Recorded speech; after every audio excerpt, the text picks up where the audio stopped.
तो आज का हमारा टॉपिक है वो हाइपरटेंशन। हाइपरटेंशन क्या होता है? जब बीपी जो हमारा वो बहुत ज़्यादा रेज हो जाता है, that is known as hypertension. जैसे कि hypertension is also known as high blood pressure, इसको एचपीवी भी बोलते हैं, मतलब हाई ब्लड प्रेशर। और ये लॉन्ग टर्म मेडिकल कंडीशन हो जाती है। मतलब क्या है कि पेशेंट जो होता है वो लंबे टाइम से क्या है मेडिसिन खाना स्टार्ट कर देता है।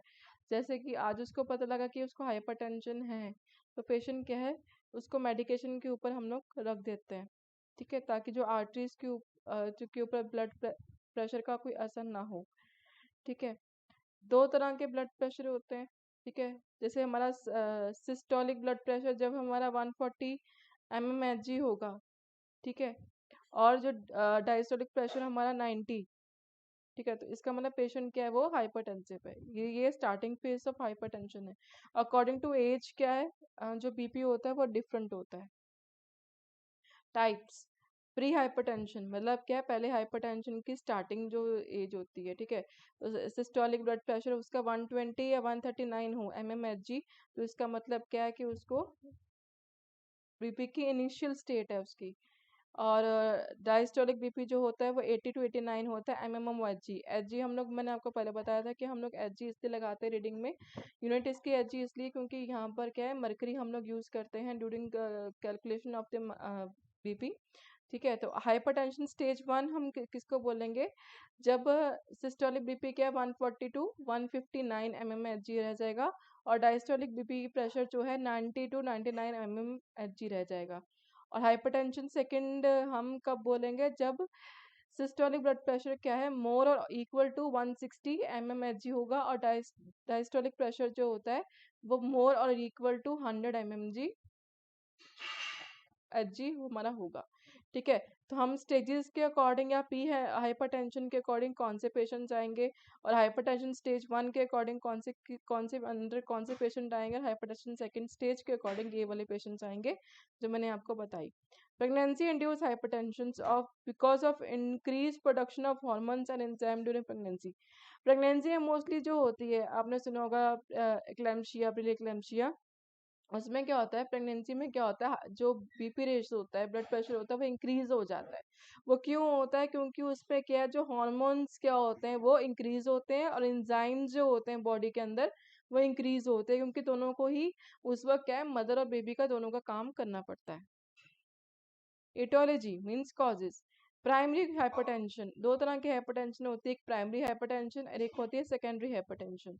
प्राइमरी हाइपरटेंशन क्या होती है, ये किसका कोई कॉज हमें अभी तक पता नहीं लगा कि प्राइमरी क्यों होती है, ये किसी भी कॉज से हो सकती है। लेकिन सेकेंडरी जो होती है किसी भी डिजीज कंडीशन की वजह से हो सकती है। ठीक है, जैसे पहले कोई डिजीज है उसके कारण क्या है उसको हाइपरटेंशन होगी, जैसे क्या है रिनल कोई डिजीज है उसके कारण उसको हाइपरटेंशन होगी। ठीक है, तो वो होता है हमारा सेकेंडरी हाइपरटेंशन, हम उससे बोलते हैं। ठीक है, और causes of secondary hypertension includes congenital narrowing of aorta. ये भी होता है कि जो अयोटा होता है हार्ट में उसकी क्या नैरिंग होती है। ऑब्वियस बीपी में क्या होता है कि जितना फोर्स से ब्लड बाहर को जाता है, दैट इज नोन एज, जो आर्टरी से जितनी फोर्स से ब्लड बाहर को जाता है हम उसको बोलते हैं ब्लड प्रेशर। तो जब आयोटा ही नैरो है, ठीक है, नैरो मतलब छोटा सा है, सिकुड़ा हुआ है, तो क्या है बीपी क्या उनका बाहर जाएगा, इंक्रीज होगा। नेक्स्ट है रीनल डिजीज। ठीक है, सेकेंडरी के अंदर आकर रीनल डिजीज, जब रीनल डिजीज किसी पेशेंट को होगी, किडनी की डिजीज किसी भी पेशेंट को होगी, तो उसको क्या है हाइपरटेंशन होना ही होना है। वह मैं आपको आगे बताऊंगी क्यों होगा, हाइपरटेंशन होना ही होना है। और एंडोक्राइन डिसऑर्डर्स जैसे कुशिंग सिंड्रोम्स बच्चों में होता है, ठीक है, तो ये अगर हो तभी हाइपरटेंशन होता है। न्यूरोलॉजिकल डिसऑर्डर्स जैसे कि ब्रेन ट्यूमर हो गया, ये हेड इंजरी हो गई, ये क्या करता है, ये प्रेशर जो होता है बॉडी में दूसरों को ब्लड सप्लाई करने के चक्कर में जो प्रेशर होता है ब्लड का वो इंक्रीज हो जाता है। स्लीप एपनिया मतलब पेशेंट को क्या है बिल्कुल भी स्लीप नहीं आ रहा है, तो जो हॉर्मोन्स है बॉडी के अंदर वो डिस्टर्ब रहेंगे। ठीक है, जो एक्टिविटी है बॉडी के अंदर वो प्रॉपर नहीं हो पाएगी। तो हमने ये पहले भी पढ़ा कि जो अगर हॉर्मोन्स इंक्रीज होते हैं या वर्क प्रॉपर नहीं कर पाते तो वो भी हाइपरटेंशन का एक कॉज होता है। और मेडिकेशन, कुछ मेडिकल्स मेडिकेशंस भी होती हैं जो क्या है हाइपरटेंशन करती हैं, जैसे कि ओरल कॉन्ट्रासेप्टिव पिल्स जो लेते हैं फैमिली प्लानिंग मेथड्स के लिए, या फिर नसेड्स जो लेते हैं, या फिर कोकेन। ठीक है, जो क्या कोकेन होता है किसी मेडिसिन के अंदर, तब भी हाइपरटेंशन होती है। और लीवर की जो चिरोसिस सिरोसिस जो होते हैं, जो जिसमें सेल्स जो होते हैं वो लीवर के वो क्या होते हैं, डिस्ट्रॉय हो जाता है, नेक्रोसिस हो जाता है उसमें, तो भी क्या है, ये हाइपरटेंशन होने के चांसेस होते हैं। अब रिस्क फैक्टर्स कौन से हैं, जिनकी क्या एज क्या 50 ईयर्स से अबव होती है, ठीक है, उनमें क्या रिस्क फैक्टर्स होते हैं, मतलब कि उनको ज़्यादा चांसेस होते हैं हाइपरटेंशन होने के। जो पर्सन अल्कोहल यूज करता है या स्मोकिंग यूज करता है या डायबिटीज मिलाइटस है, उसको चांस होते हैं हाइपर टेंशन के। जिनको ये सब कुछ करते हैं उनको ये 100% चांस होते हैं कि उनको, सॉरी, 90% चांस होते हैं कि उनको हाइपर टेंशन होगा ही होगा। Excessive dietary intake of sodium, जो अपनी डाइट में ज़्यादा सॉल्ट का यूज़ करते हैं, उनको भी हाइपरटेंशन होने के चांसेस होते हैं। जेंडर्स, मेल में एज कम्पेयर टू फीमेल ज़्यादा देखा गया है हाइपरटेंशन। फैमिली हिस्ट्री, किसी को घर में किसी के साथ हाइपरटेंशन है, ठीक है, तो वो आगे आगे क्या है, हाइपरटेंशन आगे जेनेटिकली ये क्या आगे को हो सकते हैं। जैसे मदर फादर में किसी को है तो बेबी को होने के चांसेस हैं आगे फ्यूचर में, जब वो 50 या 50 ईयर्स अबव हो जाएगा। ओबेसिटी, जिसको ओबेसिटी होगी उसको भी हाइपरटेंशन होने के चांसेस होते हैं, क्योंकि उस वक्त क्या है, ब्लड ज़्यादा फ्लो करता है दूसरे बॉडी ऑर्गन्स को ब्लड देने के लिए, ठीक है, आर्टरी में से, तो इसलिए क्या उनको चांसेस है। सेकेंडरी लाइफस्टाइल्स, मतलब क्या रात को लेट सोना, सुबह जल्दी लेट उठना, या फिर क्या है, अच्छी डाइट इंक्लूड नहीं करनी अपने डाइट, हाँ हाँ, डाइट में, तो उसकी वजह से भी क्या हाइपरटेंशन हो सकता है, क्योंकि उस वक्त भी हमारे हार्मोन्स जो होते हैं वो डिस्टर्ब हो जाते हैं। स्ट्रेस, ये सबको पता होगा, स्ट्रेस जो होता है वो हमारे बीपी को क्या है, रेज करता है, बिकॉज क्या होता है स्ट्रेस में जो हार्मोन्स होते हैं एंड, तो वो क्या होता है प्रॉपरली काम नहीं कर पाते हैं, स्ट्रेस लेवल क्या करते हैं, ब्लड सर्कुलेशन को भी लो करता है। पैथोफिजियोलॉजी, अब किस कैसे कैसे होता है, इसके नॉर्मल जो होते हैं 4 मैकेनिज्म है। Sympathetic nervous system activities, activities of vascular endotheliums, activities of renal systems, या एक्टिविटीज ऑफ एंडोक्राइन सिस्टम्स। जिसको वन बाय वन हम लोग पढ़ते हैं। फर्स्ट है पैथोफिजियोलॉजी में सिंपैथेटिक नर्वस सिस्टम्स। इसमें क्या होता है, जब बीपी डिक्रीज होता है, ठीक है, तो क्या होता है मोस्टली, एसएन मतलब क्या है, सिंपैथेटिक नर्वस सिस्टम जो होता है, ये नर्वस सिस्टम का एक पार्ट होता है, जो क्या करता है, ये स्टार्ट हो जाता है, ये अपना काम इंक्रीज कर जाता है, ठीक है, बीपी डिक्रीज हुआ, जो सिंपैथेटिक नर्वस सिस्टम है इसने अपना काम इंक्रीज करना शुरू कर दिया। अगर ये इंक्रीज हो गया तो ये क्या करता है, हार्ट रेट इंक्रीज कर देता है, और कार्डिक कॉन्ट्रैक्शन जो है वो भी इंक्रीज कर देता है। ऑब्वियस है, अगर हार्ट रेट इंक्रीज होगा या कार्डिक कॉन्ट्रैक्शन इंक्रीज होंगे, तो वो साथ में साथ क्या आर्टरीज में ज्यादा प्रेशर डालेंगे, जिसकी वजह से क्या है, ब्लड प्रेशर इज होगा, ठीक है। The increase heart rate and cardiac contraction produce vasoconstriction in the peripheral arterioles and promote the release of renal from kidney. जब ये ज्यादा हो गया, इसने क्या किया, इंक्रीज कर दिया हार्ट रेट और कार्डियक कॉन्ट्रैक्शंस में। जब ये दोनों इंक्रीज हो गए, इन्होंने क्या किया, किडनी को ये बोला कि तू रिनोनेन जो है हॉर्मोन्स, ठीक है, उसको इंक्रीज करना शुरू कर दे। और उसके बाद में क्या होगा, जब ये इंक्रीज करना शुरू कर देगा, हमने ये पढ़ा रिनल भी एक कॉज है बीपी रेज करने के लिए, तो रिनल है ये भी बीपी रेज करना शुरू कर देगा, ठीक है, इससे क्या होगा, बीपी जो होगा वो राइज हो जाएगा, ठीक है जी। तो हम लोग उसके बाद में क्या है, लेकिन हमारा क्या है, एक्टिविटीज ऑफ वेस्कुलर एंडोथेलियम्स। एंडोथेलियम आपको पता है एक लेयर होती है, एंडोथेलियम एक वेस्कुलर एंडोथेलियम जो होती है, एक लेयर होती है, सेल की लेयर होती है, ठीक है, जो ब्लड वेसल्स की लाइन में होती है, जो ब्लड वेसल्स होते हैं उसकी, ऐसे ये ब्लड वेसल्स है इसकी लाइन में ही होती है एंडोथेलियम्स लेयर, ठीक है। It will produce vaso active substance and growth factors like, इसमें क्या हो जाएगा, जब ये लेयर क्या हो गया बनना शुरू कर देगी, ये नाइट्रिक एसिड्स और एंडोथेलियम्स जो है वहां पर प्रोड्यूस करना शुरू कर देगी, और ये जो है वेजो कंस्ट्रिक्टर्स एंड कॉज इंक्रीज। जब ये वेजो कंस्ट्रिक्शन हो जाएगी, वेसल्स जो है वो कंस्ट्रिक्ट हो जाएंगे, तो उससे भी क्या है, ब्लड प्रेशर होना शुरू कर देगा। नॉर्मल एक वेसल्स है, ये कर्सर के ऊपर देखो, नॉर्मल एक वेसल्स है, जब ये वेसल्स ही कंस्ट्रिक्ट होगी, नैरो होगी, ठीक है, तो क्या होगा, प्रेशर ज्यादा होगा बीपी का, तो ये क्या है, बीपी रेज करना शुरू कर देगी। एक्टिविटीज ऑफ एंडोक्राइन सिस्टम्स, इसमें होगा कि एंजियोटेनिन और ये क्या स्टिमुलेट करेगा एड्रिनल कॉर्टेक्स। एड्रिनल कॉर्टेक्स कहाँ पर होता है? किडनी के ऊपर, ठीक है। और सिक्रीट करेगा अल्डेनोस्टेरोन हार्मोन, और हाइड्रोस्टेरोन हार्मोन्स क्या करेगा? किडनी को बोलेगा कि जितने भी सोडियम और वाटर है उसको क्या है, रिटेन्ड कर, मतलब क्या है, उसको बॉडी में से बाहर नहीं निकलने देना। तो बॉडी में से जो भी वेस्ट प्रोडक्ट अगर बाहर नहीं निकलेगा, सोडियम या वाटर, तो क्या है, बीपी क्या है, वो इंक्रीज होगा। अब साइन एंड सिम्टम्स क्या है?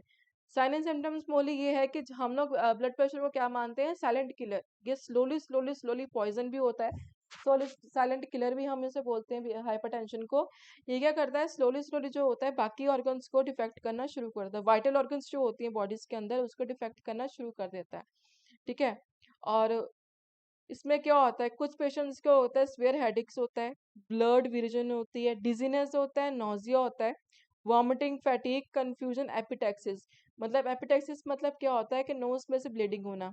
चेस्ट पेन किसी पेशेंट्स के होती है, जैसे हमने अभी पढ़ा था कि एसएनएस अगर इंक्रीज हो गया तो वो होगा कार्डिक जो कॉन्ट्रैक्शन है वो इंक्रीज कर देता है, हार्ट रेट इंक्रीज करता है, उसकी वजह से क्या चेस्ट पेन हो सकते हैं।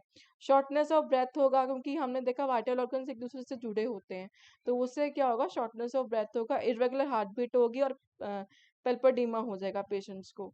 अब डायग्नोज के लिए हम लोग क्या करेंगे, हिस्ट्री कलेक्शन करेंगे, फैमिली में तो नहीं किसी को ओबीज तो नहीं पेशेंट, या कब से हो रहा है वो हिस्ट्री कलेक्शन करेंगे। Physical examination, head to foot examination करेंगे पेशेंट का। मेडिकल हिस्ट्री लेंगे, डायबिटीज मेलिटस, क्योंकि हमने ये भी पढ़ा है कि डायबिटीज मेलिटस को चांसेस होते हैं हाइपरटेंशन होने के। या कंप्लीट ब्लड काउंट जो है वो टेस्ट करवाएंगे, कोई अबनॉर्मलिटी देखने को, कोई डिजीज कंडीशन देखने को, कंप्लीट ब्लड काउंट करवाएंगे। एक्सरे देखने को कि हार्ट रेट का जो रेट है, जो हार्ट का है वो कितना है, साइज कितना है, वो देखने के लिए। और ईसीजी पेशेंट का करवाएंगे, क्योंकि पेशेंट को चेस्ट पेन भी हमने ये पढ़ा, चेस्ट पेन हो रहा है और उसमें रेट जो है कार्डिक रेट वो इंक्रीज आ रहा है, इसलिए। अब मैम मैनेजमेंट के एक्सरे लिए में कैसे दिखेंगे? बेटा एक्सरे में मोस्टली नेक्स्ट है उसका, हम लोग मैनेजमेंट क्या करेंगे, लाइफस्टाइल मॉडिफिकेशन करेंगे और कुछ मेडिकेशन देंगे। अब लाइफस्टाइल मॉडिफिकेशन क्या क्या करेंगे, अगर पेशेंट ओबीज है तो उसको वेट रिडक्शन के लिए बोलेंगे। उनकी पेशेंट ओबीज होगा तो क्या होगा कि जितना बॉडी को उतना ही वर्क करना पड़ेगा बाकी ऑर्गन्स को ब्लड सप्लाई करने के लिए, ठीक है। और डाइट में हम लोग ये बोल सकते हैं कि उसको जो सोडियम है वो कम अपने डाइट में लेना है।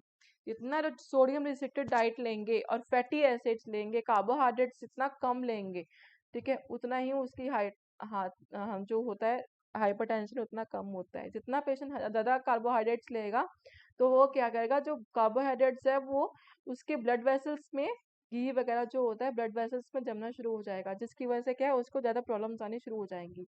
तो मैं सोडियम इंट्रोडक्शन आपको बता दिया। अल्कोहल, हमने ये पढ़ा है कि जो अल्कोहल होता है that is also increase the BP, ठीक है।